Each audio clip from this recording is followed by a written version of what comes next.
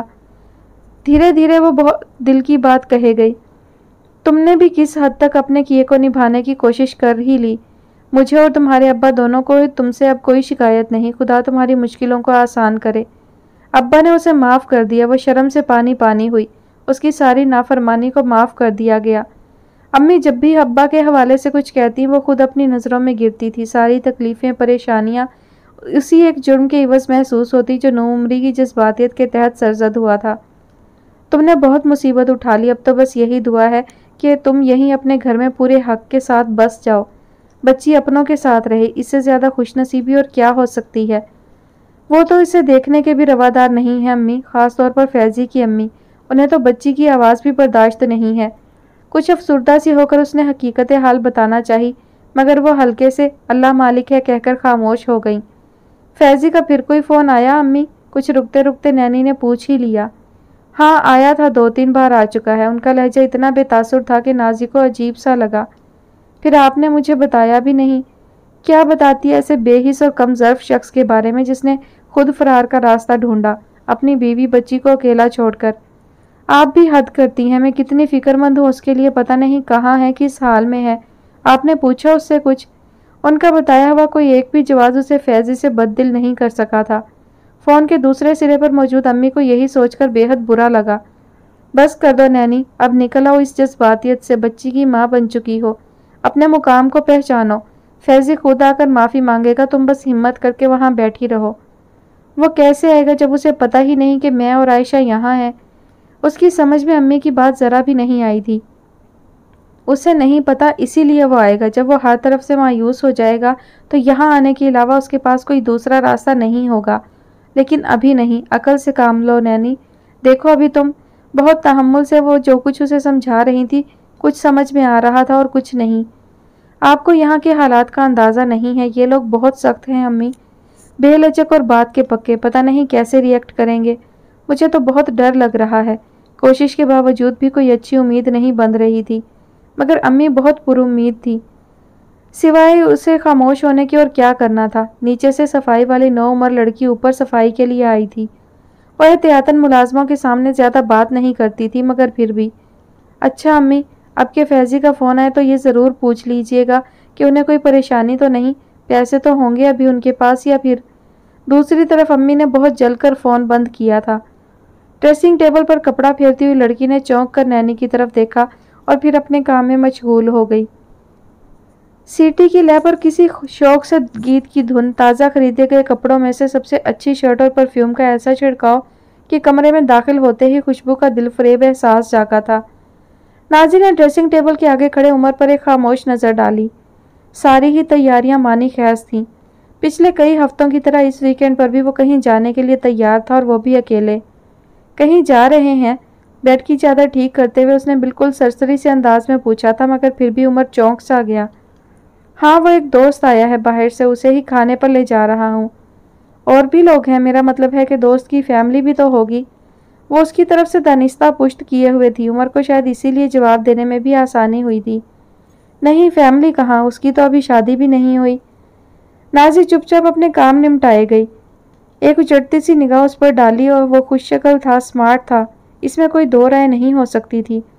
اور اس وقت جب وہ دل لگا کر تیار ہوا تھا تو اتنا اچھا لگ رہا تھا کہ کبھی کبھی تو نازی کو اس کے آگے کم آئے گی کا احساس گھیرتا تھا۔